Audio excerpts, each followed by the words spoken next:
Salut les amis, bienvenue sur Codeur Passionné. Pour tous les nouveaux, avant de commencer, je vous prie, abonnez-vous les gars, parce que vous allez apprendre des bonnes choses ici dans cette chaîne. Donc ça vaut quand même le coup de vous abonner et surtout de poser un gros pouce bleu. Et pour toi qui es ancien, tu connais déjà la règle, je te fais confiance, je sais que tu vas le faire. Alors, on va aujourd'hui travailler sur la mise à jour donc de notre article édition. Pour débuter donc avec cette partie, je vais commencer avec une fonctionnalité. Pendant que j'étais en train d'enregistrer, de travailler plutôt sur ce projet, je me suis rendu compte que sur les autres vidéos ou sur les autres donc type articles, etc., nous n'avons pas pris le soin de travailler dessus. Et là, je voulais vous montrer comment vous pouvez gérer ce scénario. Je vous explique. Lorsque vous cliquez pour éditer, qu'est-ce qui va se passer si la personne clique sur le bouton éditer? Eh bien, on va encore mettre à jour notre article alors que nous n'avons rien modifié. Donc moi, ce que je vous propose qu'on va faire aujourd'hui, cette fois-ci, qu'on fera différemment, le bouton valider les modifications ne s'affichera que si nous avons modifié une de ces valeurs. Si aucune des valeurs n'est modifiée, eh bien, on n'a pas besoin donc d'appuyer sur ce bouton. Donc, eh bien, on va optimiser notre application parce qu'on n'a pas besoin non plus tout le temps de faire des insertions, des appels à notre base de données pour pour rien, ok? Donc, c'est ce que nous allons faire. Et après cette partie, nous allons travailler. Si nous avons encore un peu de temps, nous allons faire travailler sur la mise à jour. Au cas contraire, ça sera dans la vidéo prochaine, ok? Allez, les amis, c'est parti pour maintenant. Si vous êtes prêts, rendez-vous sur votre éditeur de code. Ça sera dorénavant notre mot pour introduire avec le code. Voilà. Donc là, bon, les amis, vraiment supportez-moi. Vous savez, ces choses que nous faisons là, parfois c'est ennuyeux. Tu es seul, tu es en train de parler. Donc si tu rends pas ça amusant pour toi-même, tu peux à un moment donné ne pas avoir la volonté d'enregistrer des vidéos. Donc, restez dans cet esprit, cette ambiance, détendez-vous, ne soyez pas stressés parce que ici nous ne sommes pas là pour stresser, mais on est là pour accomplir des choses, ok? Donc, Binomoro Boyebi. Allez, là nous avons comment on appelle ça déjà? Je me suis embrouillé là. Nous avons notre formulaire. Donc, on veut gérer le cas de ce bouton. Donc, moi, j'aimerais que ce bouton ne soit visible que si la modification, si on a modifié un seul élément de notre interface. Donc là, ça peut être le nom, ça peut être le numéro de série, ça peut être, déjà ça va jamais changer. Ça peut être la marque, ou bien encore ça peut être l'image. Donc, s'il y a seulement un seul élément qui est modifié, eh bien, en ce moment, on peut donc on va afficher le bouton valider. Mais si rien n'est modifié, eh bien, on ne va pas l'afficher. On va le faire de façon dynamique sans écrire une seule ligne du JavaScript. C'est parti, les gars, on repart au niveau de notre composant, article comp. Et ici, on va créer plus haut, on va créer une variable. Donc, je vais appeler cette variable, je vais l'appeler public. Alors, laissez-moi d'abord réfléchir. On va réfléchir ensemble sur la logique à appliquer pour ce type de scénario. Moi, quand je pense à ça, je me dis que j'aurais besoin de deux choses. J'aurais besoin d'une variable qui sera booléenne, qui me dira vrai ou faux si on a apporté une modification. J'aurais besoin également d'une variable qui va enregistrer les valeurs précédentes. Parce que comment je saurais qu'on a apporté une modification? Eh bien, il faut que je fasse une vérification entre les valeurs mises à jour actuellement et les valeurs qui étaient là précédemment. Donc, je vais faire une comparaison. Et si la comparaison me montre que, évidemment, il y a eu changement, en ce moment, la variable qui enregistre si oui ou non il y a eu changement sera mise à true. Au cas contraire, c'est à false. Et donc, pour couronner le tout, il me faut une fonction qui sera appelée parce que c'est dans cette fonction que je vais écrire toute cette logique de vérification. Donc, si vous avez compris, nous aurons besoin de trois choses. Deux variables et une fonction.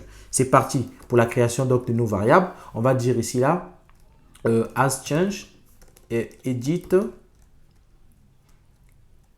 en fait, as change, je sais pas quoi. Par défaut, on va l'appeler, ça sera false. Ensuite, on aura une autre variable qu'on va appeler edit article, ok, odd value. Je sais pas pourquoi je suis en train de nommer les choses en anglais aujourd'hui, mais bon. Vous savez, là, par exemple, c'était en français. Et ici, c'est maintenant l'anglais. Vous savez, les gars, ça arrive souvent. Parce qu'en français, vous pouvez avoir des variables qui sont tellement trop longues. Donc, du coup, l'anglais, c'est un peu plus bref. Bon, vous pouvez nommer tout ce que vous voulez, nommer comme vous voulez. Cela ne pose aucun problème. Donc, voilà là les deux variables que nous avons besoin. Et ensuite, on va créer une fonction. Donc, la fonction, je vais la créer pas plus loin qu'ici. Donc ma fonction, je vais l'appeler, je ne sais pas comment je vais l'appeler, je ne suis pas trop inspiré. Voilà, j'ai trouvé, on va dire show update button. OK? Donc c'est... Alors les fonctions, il faut toujours les nommer de façon à ce qu'elles aient un sens. Il ne faut pas que ça soit, je ne sais pas, vous écrivez par exemple acheter la banane pendant que vous êtes en train de vouloir afficher un bouton. Voilà. Donc il faut vraiment que ça soit significatif, pardon, parce que c'est important que pour la relecture du code ou même pour un autre développeur qui intègre l'équipe pourra facilement lire ce que vous avez écrit dans votre projet, ok, dans votre code. Donc, on a show update button et qu'est-ce qu'il va faire? Il va tout simplement vérifier, ok? Donc, par défaut, nous avons notre variable ici qui est false, ok? Là, c'est déjà bon. Maintenant, après, qu'est-ce qu'il va faire? Il va tout simplement vérifier que le edit ici, là, correspond à l'ancien. Donc, ce qu'on va faire, on va venir au niveau de la fonction edit. Edit article, bam, la fonction. Et donc, juste ici, là, voilà. On va lui dire, écoute, le this edit article old value sera égal au this edit article que nous avons récupéré ici. Voilà. Donc, en le faisant ainsi, alors, il y a une chose importante. Vous voyez, nous avons une variable qui s'appelle edit article et nous avons aussi une fonction qui s'appelle edit article. Donc, si vous mettez les parenthèses, ça devient une fonction et si vous enlevez, ça devient une variable. Pour ne pas que ça vous cause confusion et tout, vous pouvez renommer la variable que nous avons définie plus haut telle que vous voulez. Mais moi, ça me pose aucun problème comme ça, donc je fonctionne comme ça. Donc ici, remarquez bien, nous avons edit article old value. Donc nous prenons la valeur actuelle, nous la mettons ici. Tout en sachant que lorsque nous allons modifier au niveau du formulaire les valeurs de cette variable, eh bien la fonction edit ne sera plus appelée. Donc ça va se faire une seule fois. Et c'est exactement ce comportement que nous voulons par rapport à ce que nous sommes en train de faire. Pour commencer avec la fonction, je vais commencer par rendre as changed à false. Vous allez me dire oui, mais pourquoi est-ce que ici par défaut il est false? C'est vrai, par défaut il est false, mais vous savez cette fonction sera appelée à chaque fois que une vérification sera faite. Donc on veut à chaque fois que on atteint cette fonction par défaut que la variable redevienne à false. Donc si vous voulez, vous pouvez tout simplement ici enlever le false, ça ne changera pas grand chose, c'est la même chose, ok? Bon, enfin, ça vous économise une petite partie de la mémoire, mais bon, c'est pas si grave que ça. Ensuite, on va faire un for each. Donc, le for each ici, je vous explique, on va boucler sur les anciennes valeurs de les propriétés articles. On commence par vérifier si les propriétés articles ont changé. Donc, on va dire this edit, donc, comment on appelle, edit article, old. Pourquoi j'ai pas l'autocomplétion? Parce que moi, je n'ai pas retenu, hein, j'ai pas retenu les noms là. OK. Voilà, as, qui, et puis ici, là, nous aurons, comment on va l'appeler? On va dire edit, article, autre. Et ici, qui? Je sais pas, on va peut-être garder. En fait, est-ce que j'ai besoin de la clé là-bas? Je ne sais pas d'abord. On va voir. Si on n'en a pas besoin, on va le supprimer. Alors ici, on va faire juste une vérification. On va dire si le article old là, donc l'article old que nous sommes en train de récupérer là. Donc ici, n'oubliez pas, lorsque vous faites ça, on est en train de boucler sur les propriétés articles. Hein, propriété article. Je crois que c'est article propriété. On est en train de vérifier si ça, ok? On veut vérifier si la marque là, donc si en fait cette marque a changé. On commence par ça. C'est ça le plus gros morceau d'abord. Et donc pour ce faire, il faut qu'on boucle sur le tableau de article propriété. OK? Et là, on a besoin de l'index parce qu'on va faire des comparaisons. On va utiliser l'index. Donc on lui dit si edit article old. Donc là, on est déjà ici. Si edit article, donc voilà. On peut commencer par l'un comme par l'autre. Si edit article, donc la valeur actuelle de edit article, on va dire edit article, propriété,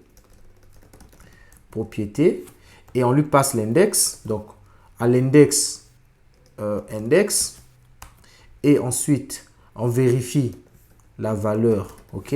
Si cette valeur est différente de edit, donc de notre objet que nous avons, sur lequel nous avons bouclé. Donc, si c'est différent de edit article, et ici, on met valeur, en ce moment, bah, qu'est-ce que tu vas dire? Bah, si c'est différent, ça veut dire que ça a changé, n'est-ce pas? Tout simplement. Donc, this edit as change égale à true. Donc là, il va faire quoi? Il va boucler sur l'ensemble de notre tableau. Il va boucler pour vérifier. OK. Ici, on va dire this comme ceci. Voilà. Donc, il va boucler pour dire, j'ai le edit article old value.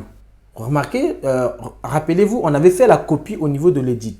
Donc, on lui dit, puisque c'est la copie, ça veut dire qu'il a les mêmes valeurs que ce qui se trouve dans edit article. Maintenant, là, on fait la vérification. Si edit article old value, donc notamment la relation article propriété, on récupère tout ce qui est là et on boucle. À chaque article propriété, donc à chaque article propriété, on aura au fait, si vous voulez, on aura une ligne qui va ressembler à ça. À chaque article propriété, on aura une ligne qui ressemblera à ça. On aura propriété article et puis on aura valeur. Nous, tout ce qui nous intéresse, on veut vérifier à chaque fois si la valeur là, qui est enregistrée au niveau de notre variable edit article old value, correspond à la valeur qui est enregistrée à celui de edit article. Donc, les anciennes valeurs et les valeurs actuelles et les valeurs mises à jour. Donc, on veut vérifier. C'est ce que nous sommes en train de faire ici. Et pour parcourir les tableaux, bah, c'est tout ça, c'est ça au fait. On met le tableau, on met l'index et puis on dit quelle est la clé que nous voulons récupérer, ces valeurs. Donc, il va nous renvoyer la valeur qui est stockée au niveau de edit article à cet emplacement.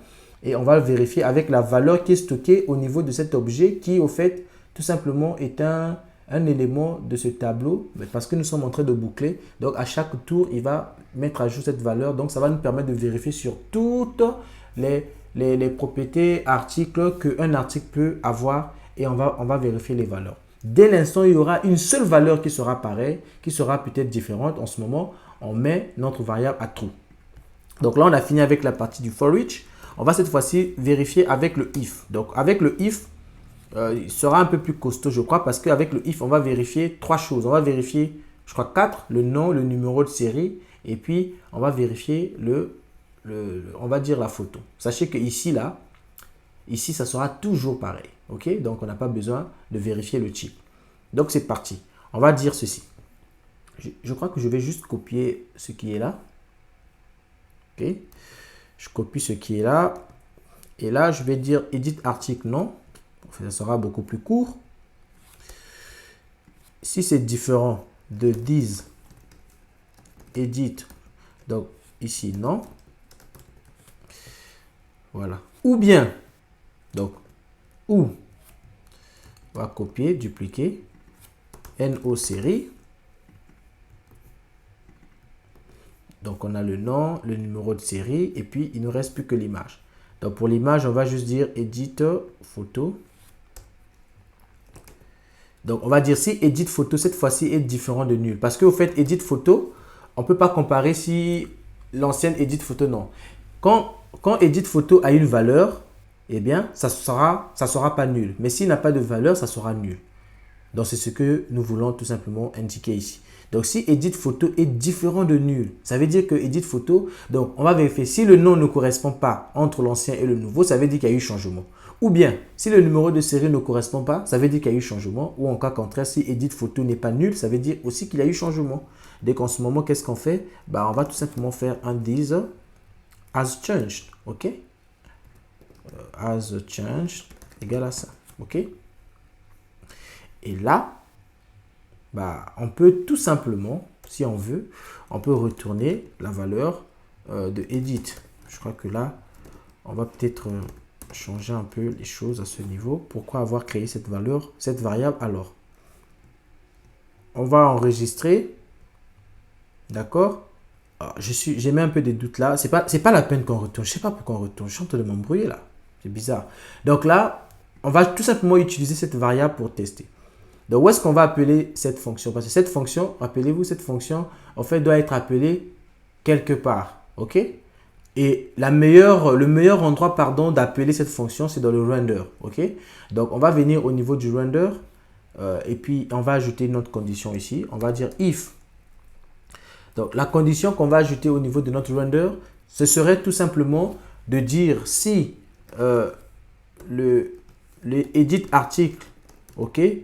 Si edit article est différent d'un tableau vide, ça veut dire que on a mis la valeur sur edit article.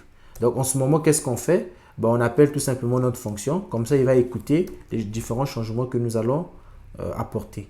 Donc, on l'a appelé comment? Show update button. Voilà.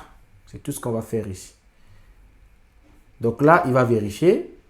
Si ce n'est pas ça, il va nous dire, mais pourquoi j'ai une erreur là? Oups, il y a un point virgule qui manque. Donc là, c'est tout ce qu'on va faire à ce stade. Et là, on peut tester. Donc, pour que ça marche, on revient au niveau du bouton Edit. On va avoir le bouton, il est où? Le bouton valider les modifications. Je suis en train de travailler actuellement sur une extension Visual Studio pour permettre au fait d'entourer au fait un élément au niveau du blade avec soit le if ou bien toutes les directives qui sont possibles, parce que ça commence à devenir chiant lorsque c'est un cas qui revient très souvent où on a besoin d'entourer au fait un certain élément d'une certaine valeur. Donc ici on va tout simplement lui dire, écoute, si edit as, excusez-moi, je veux copier directement la variable parce que je me rappelle plus trop exactement comment je l'ai écrite. Donc là, si c'est à true, bah, tu affiches le bouton. Au cas contraire, tu ne l'affiches pas. Et là, nous aurons une validation en temps réel. J'enregistre et voilà, je vais actualiser la page. Je clique ici. Remarquez, par défaut, on n'a pas le bouton valider. Mais dès l'instant où je veux modifier, par exemple, ici, je mets le 8, eh bien, nous avons notre bouton qui s'affiche ici. Par contre, je remarque que j'ai un petit bobo, un petit truc ici. De pas trop beau à voir. Je sais pas pourquoi est-ce que ça fait ça. Si je remets à 8, les choses reviennent normalement. Et là, ça se passe bien. OK. On va, je crois, réactualiser tout simplement la page. On va tester ce comportement. Pourquoi il disparaît soudainement. OK. Vous voyez que là, par exemple, quand j'enlève le 8, le bouton s'affiche parce qu'il se rend compte qu'il y a eu modification, mais quand je remets le 8, il se rend compte que rien n'a changé au fait. Donc là, on a optimisé notre application. On ne va insérer que lorsqu'on va modifier les valeurs ici. Mais ici, là, par contre, je ne comprends pas pourquoi est-ce qu'on a ce comportement bizarre. Il faudrait peut-être que je le regarde un peu. En fait, ça se passe uniquement la première fois. Après, ça disparaît. Donc là, et même pour fermer, par la suite, on n'arrive plus à fermer. Donc là, quand on fait ça, on n'arrive plus à fermer. On va regarder ça. Essayons de voir un peu au niveau de notre... on va voir un peu le code tout en haut. Qu'est-ce qui n'a pas marché? On va enlever un peu cet ID là. Je ne sais pas pourquoi. Qu'est-ce que ça fait là? Je pense qu'on n'en a pas besoin. On va voir un peu. C'est quand même un comportement bizarre. On enlève. Voilà. C'était ça le problème. Donc là, vous avez notre fonctionnalité qui fonctionne correctement. Et remarquez pour l'image, vous voyez que là, le bouton ne s'affiche pas. Et si je change d'image, vous voyez que là, ça s'est affiché parce que justement, nous avons changé l'image. Et si je fais réinitialiser, remarquez quoi? Bam, le bouton valider s'en va. Pourquoi? Parce que ce n'est pas pertinent de mettre à jour toute une entité au niveau de la base de données alors que rien n'a changé. Et là, quand je ferme, le bouton fermé, par contre, lui, il ne marche toujours pas. On va regarder qu'est-ce qui fait ça encore. Le code, c'est ça, les gars. Il faut vraiment tout le temps regarder. Alors là, je ne sais plus trop. Nous avons presque fini. Nous avons presque fini cette partie. Je suis juste en train de rechercher un peu ce qui ne va pas avec ce bouton. Normalement, on va regarder encore pourquoi est-ce que ça passe pas. Quand on fait ça, on ferme, ça marche. Et quand on a modifié une valeur, on veut fermer, ça marche. Et quand c'est pour une image, on veut fermer, ça marche plus. Alors là, je suis vraiment intrigué et je veux savoir qu'est-ce qui fait ça. Les gars, c'est tout pour cette vidéo. Nous allons, lors de la vidéo prochaine, non seulement qu'on va voir, je vais vous expliquer peut-être ce qui faisait ça, mais on va aussi, cette fois-ci, finaliser la mise à jour de notre article pour passer à d'autres choses, ok? Alors, je vous souhaite une excellente suite de journée. pensez à liker, à commenter, à partager. Et pour toi qui m'as suivi jusqu'à la fin, qui ne t'abonne pas, quoique tu passes tout le temps, tu suis mes vidéos, mais tu t'abonnes pas, mon gars, s'il te plaît, abonne-toi. Ça me fera plaisir et ça va me motiver. Ça va vraiment me motiver, je vous rassure. Et voilà, on se dit à la prochaine vidéo. Bye.